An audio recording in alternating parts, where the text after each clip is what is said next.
What is up, guys? Frosty 0232 here today for another Frosty Features. Today we have another member of the Bifrost team, a character that really is actually kind of based in the MCU from the Loki TV show. We're going over Sylvie.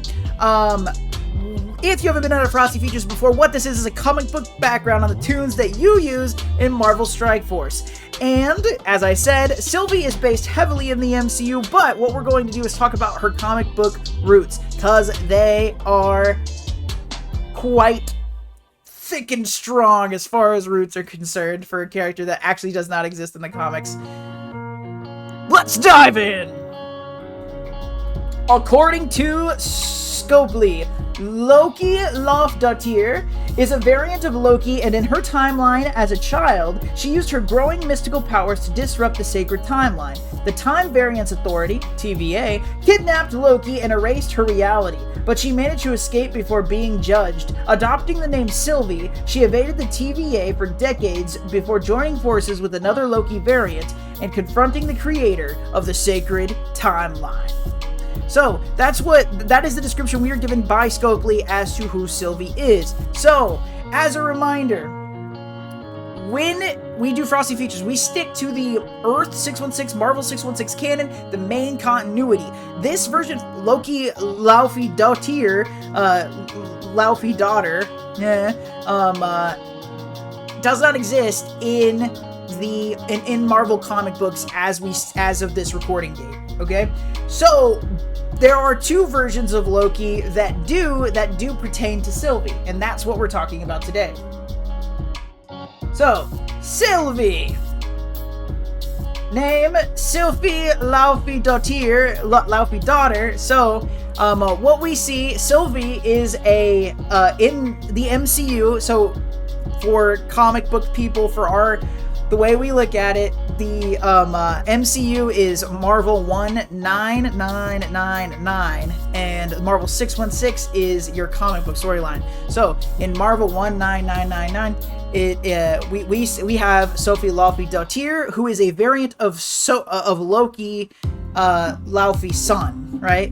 So daughter, Laufey's son, whatever.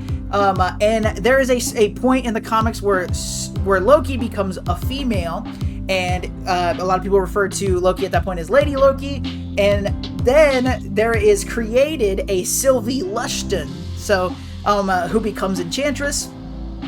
So we're going to be talking about Lady Loki and Sylvie Lushton, and little random anecdotes about our MCU counterpart, because once again, this is a comic book background, and if you want to know more about Sylvie Lofdottir as a specific character, it's only available in the MCU, but I'm going to give you as much background as I can as far as the comic books are concerned. It's an odd Frosty Features. Let's go. Okay, first appearance, Venus number 6, 1949 for Loki, Laufey's son. So this isn't Loki as we kind of know today, and like a goatee, and it's more based off of the Norse mythology, but it is the first time we see Loki in Marvel Comics in the comic books, but we see him later in like Journey into Mystery with a more Marvelized Thor and less Norse mythology. But we started off with Venus number 6. We started off in that more Norse mythology roots. And then we have Dark Reign Young Avengers number 1, 2009 for Sylvie Lushton. That Dark Reign Young Avengers is a super cool run. And we'll get into the background of Sylvie here in a bit, but the namesake for Sylvie in the MCU is this Sylvie Lushton. So super important to point out. She is a Lady Loki, and then she has the name of Sylvie Lushton. So there we go. Powers and abilities. So this is sort of across the board. Ultimately, all of these characters have the powers and abilities of Loki. Sylvie Lushton does and doesn't, because her powers are granted by Loki.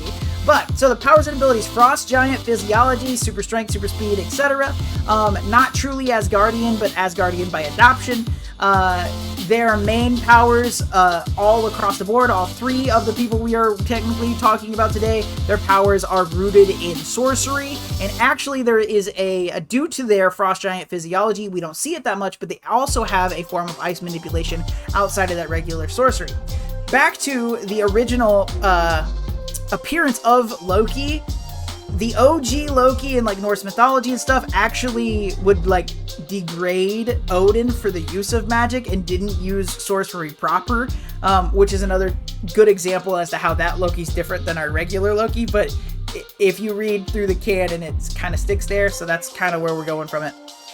But yes, ice manipulation outside of just the sorcery because of that frost giant lineage.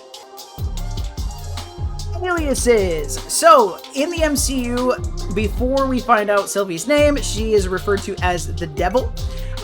So with the Devil, that's just something they got kind of down. God of Mischief. All Lokis across the board are referred to as the God of Mischief because that is the thing about Loki, is that they are the trickster god, etc. And then Enchantress. Sylvie Lushton goes by the name Enchantress. She is the second Enchantress, number one being Amora, who is a very famous Asgardian villain. Super cool. I don't believe she's in Marvel Strike Force. I've made the mistake before by saying somebody wasn't in Marvel Strike Force. That could be. No, I'm positive she's not. The Enchantress could be a very easy character to throw in. Sylvie Lushton or Amora. Both could be a part, but very big character in Marvel canon.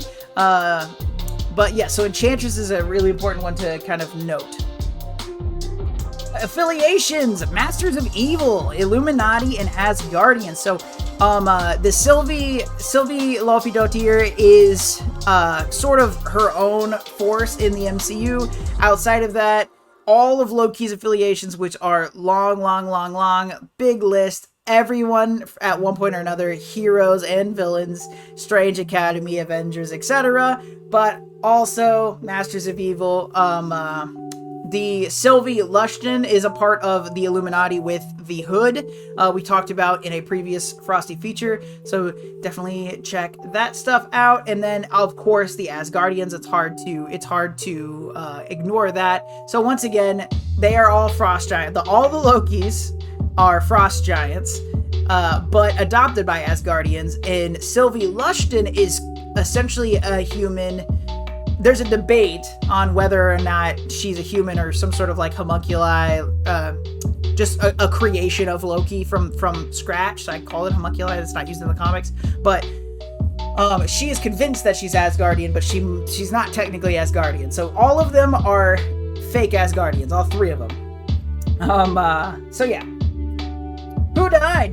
Depends on who you ask. So, in the MCU, all of Sylvie Laufey-Dottir's reality is destroyed by the TVA. It is spliced, and she was next on the chopping block and ends up escaping. So, you know, you can't be a superhero, supervillain, super anti-hero, however you want to look at it, without somebody dying. So in Sylvie Laufey-Dottir's case, it was her entire reality.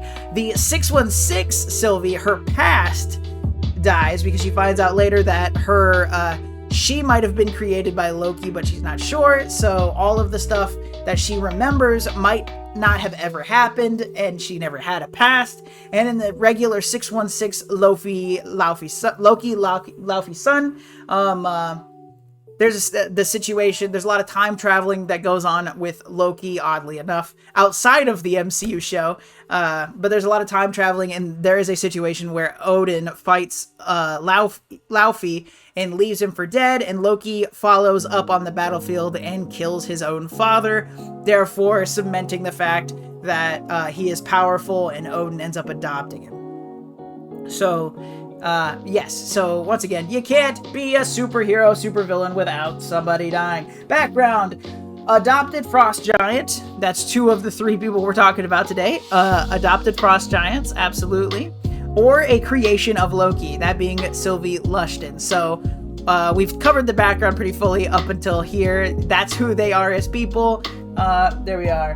So consistency and balance. One thing I find really interesting, a lot of the time when we have, especially when, you know, throughout Frosty Features and things like that, when you have two characters that make up one, which has happened multiple times. So in this situation, we've got two that are roots for the one, but it's actually three different characters, right?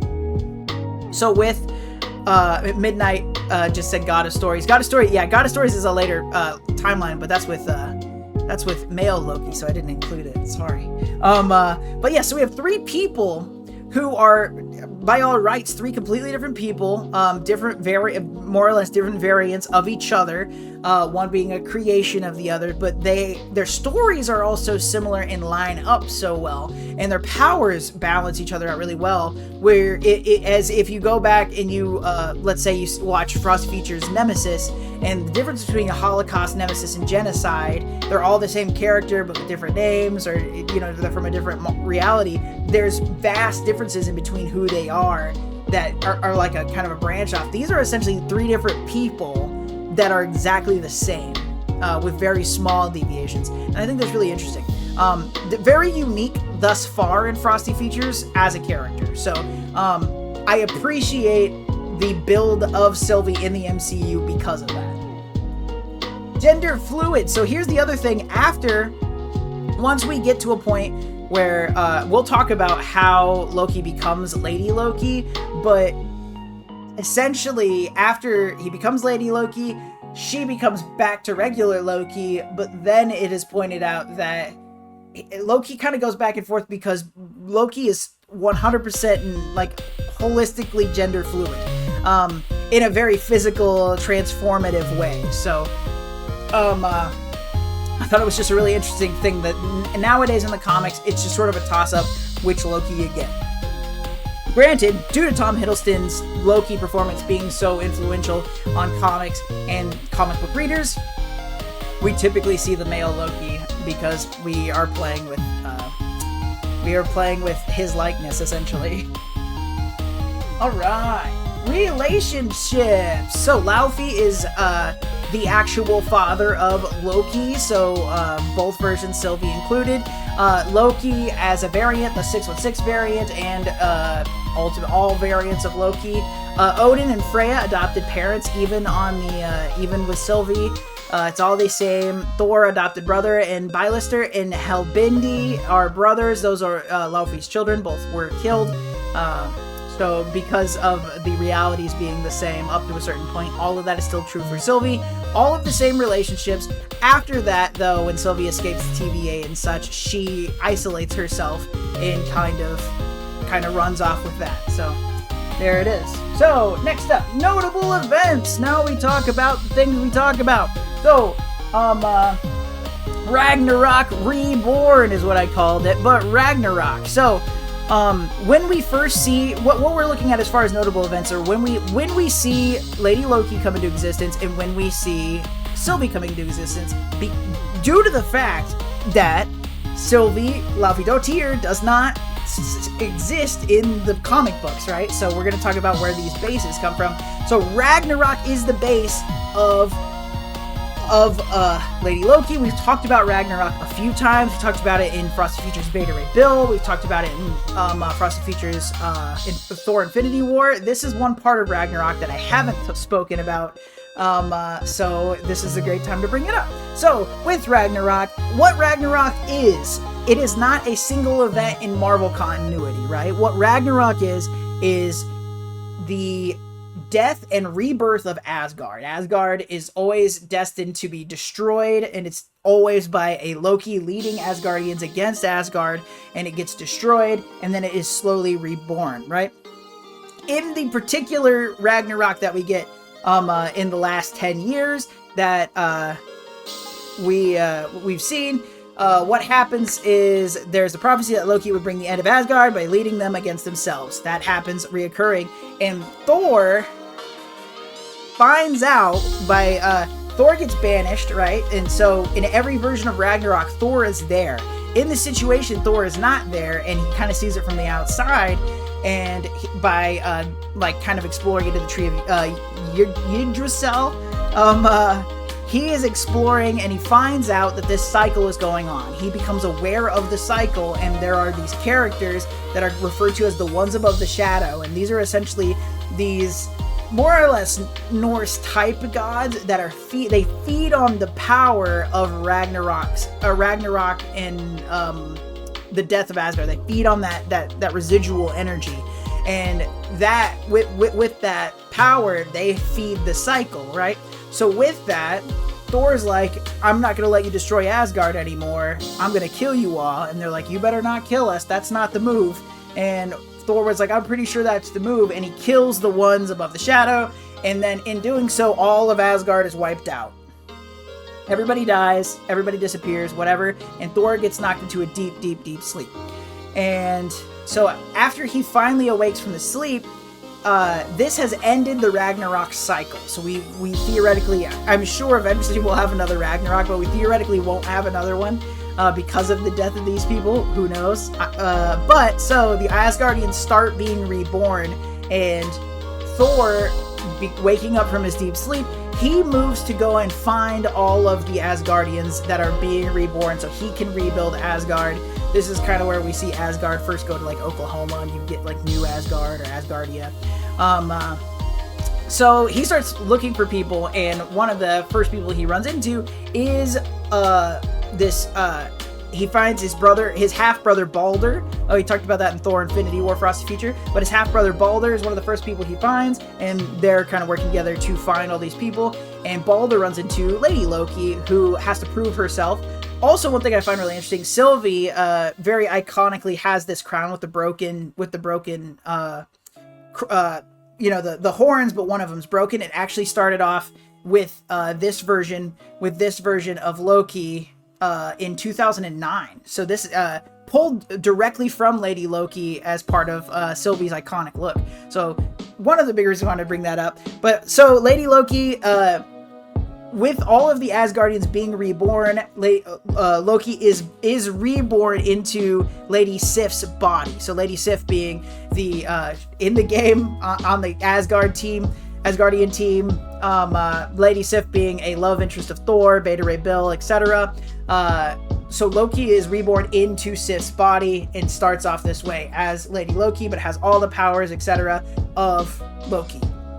So in every way is Loki, but as Sif, essentially. And then we find out as it goes on, as Thor is looking for, after Loki convinces them that is actually Loki, we find out later that Sif is also reborn, but obviously not in her body because it's being used. So Sif is reborn in the body of an old woman. So when that is discovered, Thor essentially grabs Loki by the neck and puts him together and puts Sif inside Sif's body, and Loki's body kind of re-emerges and he becomes male Loki again. But due to the gender fluidity and a bunch of other things, eventually Loki chooses to go back to a female form, which is kind of where we see her kind of show up with like the Dark Avengers, and due to just being mischievous because it is Loki, impersonated and filled in for the Scarlet Witch and convinced everybody that she was the Scarlet Witch, which was a huge big thing, but eventually is found out, and just really just like just some of the big things with Lady Loki is impersonating Scarlet Witch and convincing the Avengers to fight like some ancient gods for fun, convincing people that Beta Ray Bill was a Skrull in the Secret Invasion, things like that. But really just had like a really great time. But ultimately with that, fades in and out of being Lady Loki. So moving on to Young Masters. So we're looking at the Dark Reign Young Avengers Volume 1. So essentially with Dark Reign, we follow Secret Invasion, and we have a situation where Tony Stark, so it's following the Skrull invasion, and Tony Stark essentially he was the head of S.H.I.E.L.D. at the time, and he did not get he didn't catch the information that the Skrulls who they were, but Norman Osborn did. So after the invasion was over, the United States government ousted Tony Stark as the head of S.H.I.E.L.D. and put in Norman Osborn. This was a horrible idea because Norman Osborn, the Green Goblin, is kind of, I don't know, freaking crazy. So he makes the Dark Avengers his own version of the Avengers. So you've got Dakin as Wolverine. All these people are replacing Bullseye as Hawkeye. Like, they replace all the Avengers with these more or less villains or anti-heroes. And so you get the Dark Avengers, you get the Dark X-Men, and at a point, we get 2 versions of and all of the regular teams still exist, they're just not government sanctioned anymore, right? Because this is also all after Civil War, right? So there's a lot of government involvement in superhero teams. So you have the Young Avengers, Hulkling, Miss Marvel, Patriot, things like that. But then we get this other version of the Young Avengers, which technically they're the Dark Young Avengers, but they're not actually called the Dark Young Avengers. And this includes Sylvie. So this is the first time we see Sylvie. She legitimately, her story at the time is that she was a regular old kid in Oklahoma and woke up one day with all these powers. She has no training. She has no idea how to use them. But because she's so powerful or whatever, she ends up in this bit. And we actually find Lady Loki is the one that gave her the powers and stuff. And in a conversation with Norman Osborn, she points out, they're like, why did you do this? Why did you make this person? And she was like, I just wanted to see what would happen if I made a me, essentially, just for fun. And so we get this character, Sylvie. So eventually, the Dark Avengers come across the Young Avengers and they fight. And Sylvie kind of realizes, hey, we should theoretically be on the same team. So she uses the Loki mental manipulation, her mental manipulation, to convince everybody to stop fighting. And all the Dark Avengers try out for the Young Avengers. And they sort of have this fun little meshing for a while, which is super cool. The head of the Dark Young Avengers being a character called Coat of Arms, who's this chick that has a coat that gives her extra arms, so she wields like swords and stuff, and it's super cool. So yes, but eventually, so we have Sylvie, and she's kind of in and out of popularity. She's essentially modeled, so this version, so the Lady Loki is modeled after Sif, the body is from Sif. This version, she is modeled after Enchantress #1, who Amora, so she looks very similar to Amora. She has a very similar power set, so she eventually just takes on the name, because she's not Loki, right? She's Sylvie, so she takes on the name Enchantress. She's wearing similar clothes as Enchantress, but not fully cognizant of the fact that she's doing that. And eventually there's a situation where Loki goes up against an evil Sentry known as the Void. So Sentry, the character that everybody wants to come to Marvel Strike Force. There's a point where he's evil and he's the Void, and Loki gets hardcore obliterated by the Void. And in this situation, we find that Sylvie gets super, super sick because of Loki's absence, right? Her powers are brought on and created by Loki, etc. And she starts dying, and the writers did this to see if anyone would care, and nobody really did. But due to the return of Loki, in the comics, because you can't have Loki out too much, everybody loves Loki. Sylvie, the Enchantress, more or less, the base was never very popular, so Sylvie wasn't super popular either, but because Loki came back, Sylvie kind of continued to live, but kind of floated around, never really had a solo series, never really led anything, was just sort of a background character. And eventually, we see the Enchantress come back, and the Enchantress tracks down Sylvie because she hates that she's using her name, and she beats the living crap out of Sylvie.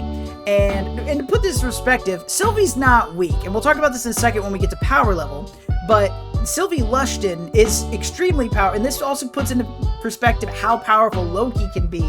But Sylvie fights, there's a situation where Sylvie fights Doctor Strange and Clea at the same time, so that's very high. And then also she goes head to head with Wiccan, and she loses. That's actually at the bottom of that panel. There is her fighting Wiccan. Wiccan is the son of Scarlet Witch. It is definitely one of the more powerful kind of magic users in Marvel continuity.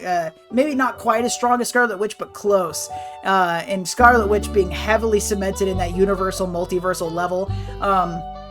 So she actually goes head to head with Wiccan, and she loses eventually, but she's able to hold her own very well, which, to put in perspective, that means Loki's that much stronger, right?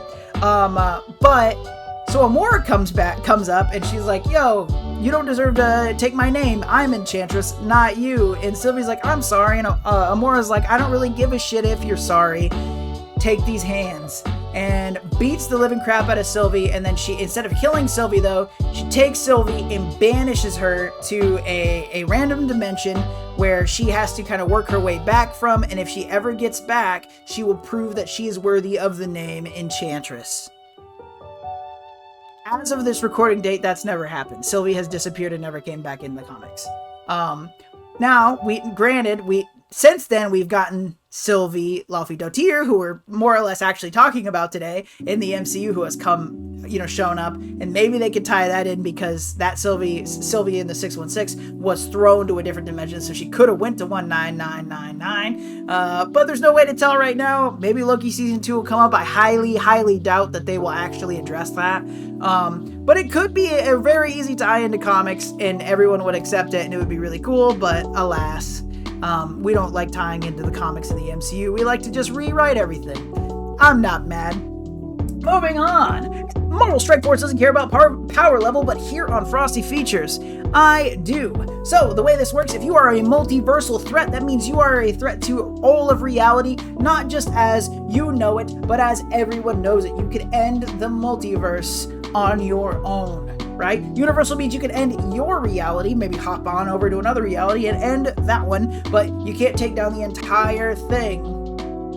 You can't take down the entire thing in one go. Cosmic means you are a threat. You are a threat on a planetary scale. You could take out small planetary objects up to galaxies or solar systems. Nuclear means you have power equivalent to that of a nuclear bomb. You have the power to level small cities, and with enough effort, etc., you can destroy something like a singular planetary body. Super soldier means that you are a being that is human plus. Everything about you is stronger, better, faster, whatever than a typical human. You are beyond the level of human capabilities, able to level something like a brick wall and up to a city block, or maybe even a small town. City level means you are human trained to the nth degree. Maybe you're on a really low end super soldier serum situation, but these are where we have our spies, our special agents, special forces to type characters, a Frank Castle, if you will, at city level. And then we have Greg. Greg is the undead Asgardian that Hela spawns in Marvel Strike Force, and for all intents and purposes is one of the weakest characters in Marvel Strike Force, even though the Undying team is still, to this day, kind of annoying. But theoretically, if I, going against a undead Asgardian physiology, we're going to equate to a human level for the sake of argument, I, with a bag full of twigs and a plastic rake and a lot of energy, I theoretically could fight and defeat Greg, putting him at normal human level. So, in the case of Sylvie Laufey Dotier, we put her at, judging by the information we have from we have to incorporate the information we have from the MCU, and also take into consideration what's potential from these comic book counterparts, comic book bases, right? So, in the case of Sylvie, we've got her planted firmly at the cosmic level. Sylvie Lushton definitely going up to the universal scale because of her being able to take on people like Clea, Doctor Strange, and Wiccan. But in the MCU, we don't see her as that strong. We really don't even see Loki as that strong. And cosmic simply being because of the potential Loki has, but Loki also really doesn't display that power, but we know it's there.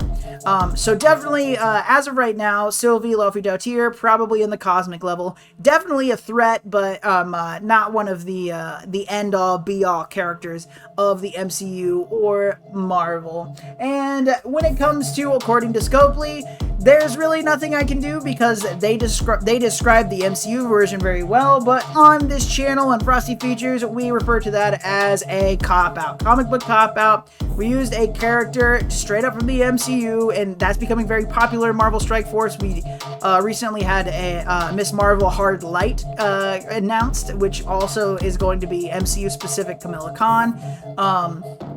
But Sylvie is a machination entirely out of the MCU that has bases in comics. So it is a comic cop-out. Interesting character. Look forward to playing with her.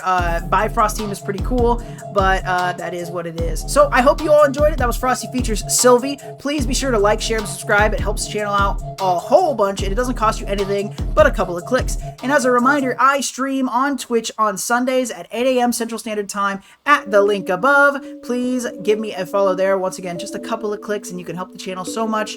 I hope that you all enjoyed this. Please let me know in the comments your favorite Sylvie moments, your favorite Loki moments.